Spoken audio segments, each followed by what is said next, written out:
अंतरिम सरकार का गठन कंप्लीट हो गया है, संविधान सभा का गठन की शुरुआत होती है अब। आप सभी को वीडियो कैसा लगता है कृपया कमेंट में ज़रूर बताएं, और नोट्स कैसे हैं उसके बारे में भी। आने वाले एग्ज़ाम यूपी पीसीएस और हाई कोर्ट की जो आरओ एआरओ की वैकेंसी आ रही है उसके लिए बहुत महत्वपूर्ण एग्जाम नोट्स हैं ये। तो शुरुआत करते हैं। संविधान सभा का गठन। औपचारिक रूप से संविधान सभा के विचार का प्रतिपादन सर्वप्रथम एम.एन. रॉय ने किया था, जिसे लोकप्रिय बनाने एवं मूर्त रूप देने का कार्य 1939 में जवाहरलाल नेहरू ने किया। 1942 में क्रिप्स मिशन ने भारत में संविधान सभा की गठन की बात को स्पष्टता स्वीकार किया, परंतु 1946 में कैबिनेट मिशन प्रस्ताव द्वारा इसे व्यवहारिक रूप प्रदान किया जा सका। जुलाई 1940 में कैबिनेट मिशन योजना के अनुसार संविधान सभा के लिए चुनाव हुआ।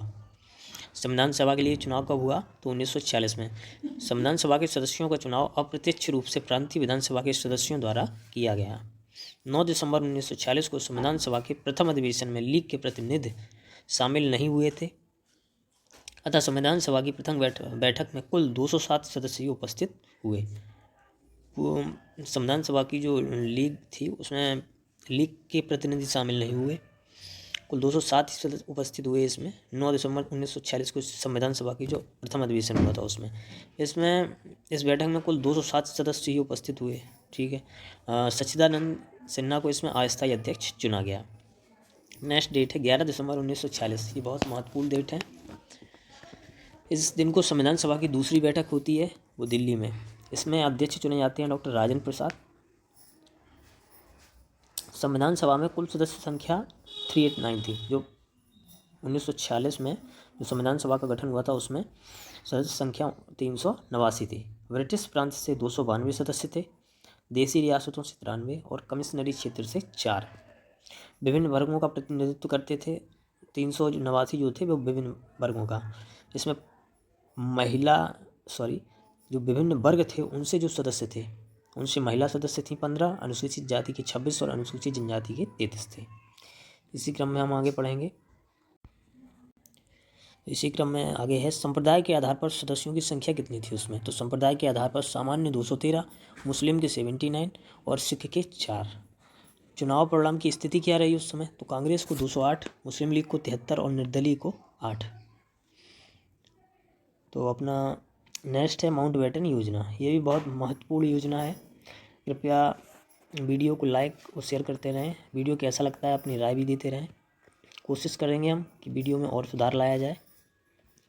माउंटबेटन जो मिशन योजना थी वो जवाहरलाल नेहरू ने को अंतरिम सरकार हेतु आमंत्रित किए जाने के विरोध में मुस्लिम लीग ने माउंटबेटन योजना जब आई तो मुस्लिम लीग ने उसके विरोध में 16 अगस्त 1946 को प्रत्यक्ष कार्रवाई दिवस मनाया, जिससे पूरे देश में भीषण दंगे हुए। बाद में अंतरिम सरकार में शामिल होकर उसने गतिरोध उत्पन्न किया।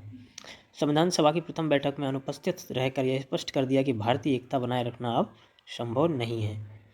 3 जून 1947 को माउंटबेटन ने अपनी नीति विषयक बयान जारी किए, जिसे माउंटबेटन योजना कहा जाता है। एक अच्छा इंपॉर्टेंट क्वेश्चन है कि माउंटबेटन योजना कब लागू हुई थी? तो 3 जून 1947 को माउंटबेटन योजना भारत में आई। इसे 3 जून योजना या मनबाटन योजना या वॉल्कन प्लान भी कहा जाता है। इतिहासकारों ने इसके कई नाम भी दिए हैं, वो इस प्रकार हैं। 14 जून 1947 को आचार्य JV कृपलानी की अध्यक्षता में अखिल भारतीय कांग्रेस समिति की नई दिल्ली में बैठक हुई, जिसमें गोविंद वल्लभ पंत ने भारत विभाजन का प्रस्ताव रखा। अबुल कलाम आज़ाद, सरदार पटेल और जवाहरलाल नेहरू ने उसका समर्थन किया। लीग तथा अन्य दलों ने योजना को स्वीकार कर लिया। नेक्स्ट है भारतीय स्वतंत्रता अधिनियम 1947।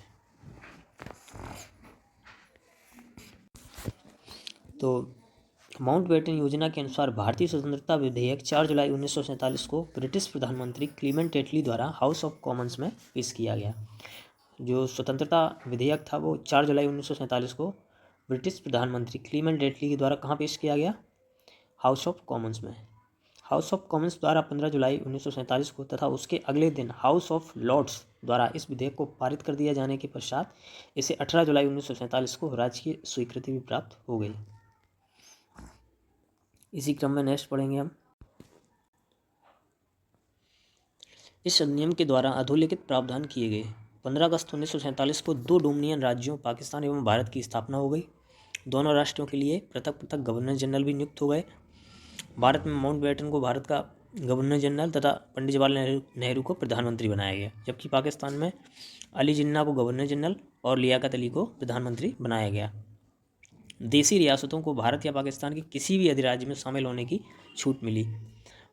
पूर्वी बंगाल, पश्चिमी पंजाब, सिंध, पश्चिमोत्तर सीमांत प्रांत और असम व सिलहट जिला पाकिस्तान में तथा शेष भाग को भारत में सम्मिलित होना था।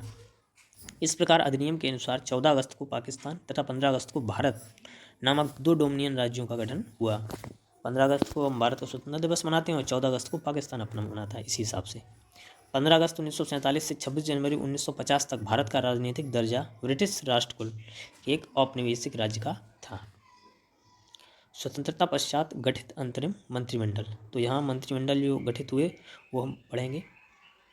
सी राजगोपालाचारी जो थे वो अध्यक्ष थे, जवाहरलाल नेहरू उपाध्यक्ष थे, प्रधानमंत्री का पद भी था इनका, विदेश तथा वैज्ञानिक शोध। वल्लभ भाई पटेल गृह एवं सूचना प्रसारण मंत्री थे।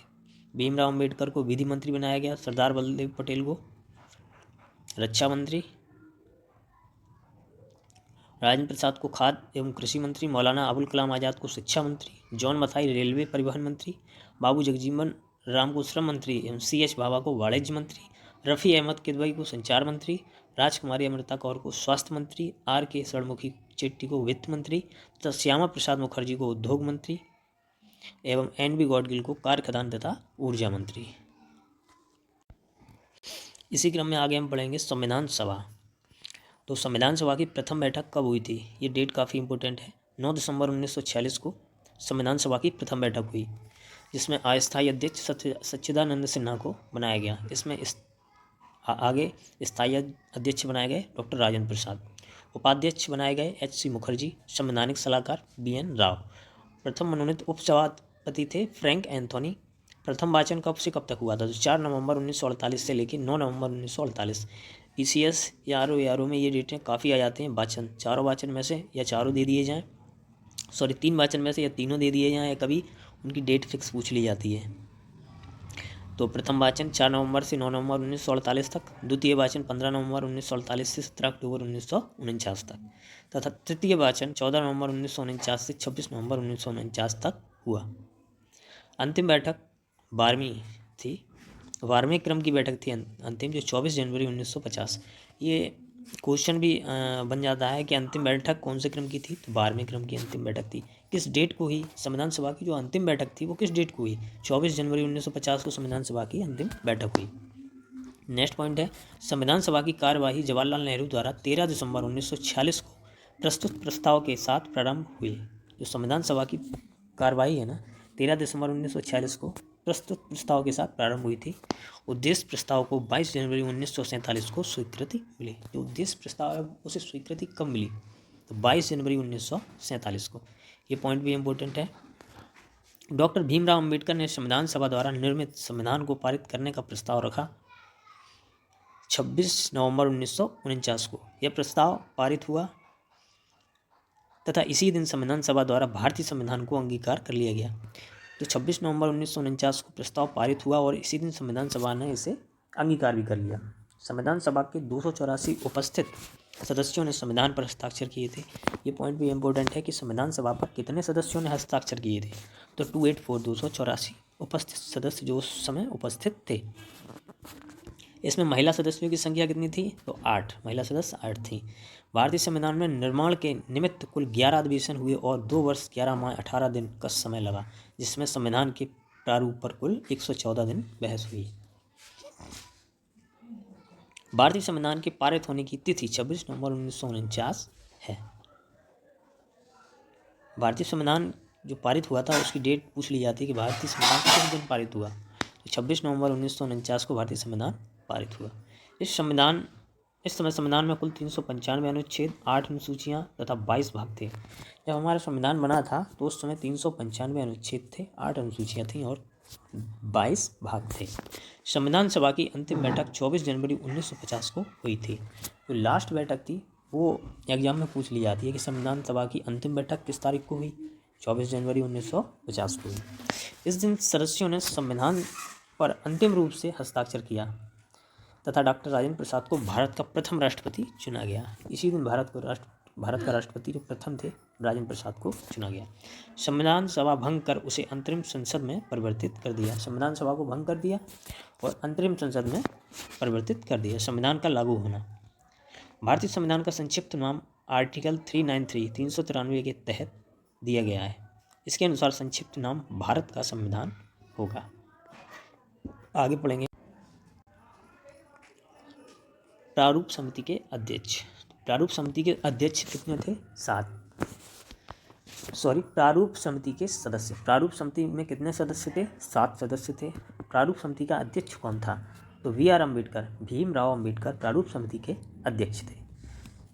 N. गोपाल स्वामी अयंगर दूसरे सदस्य।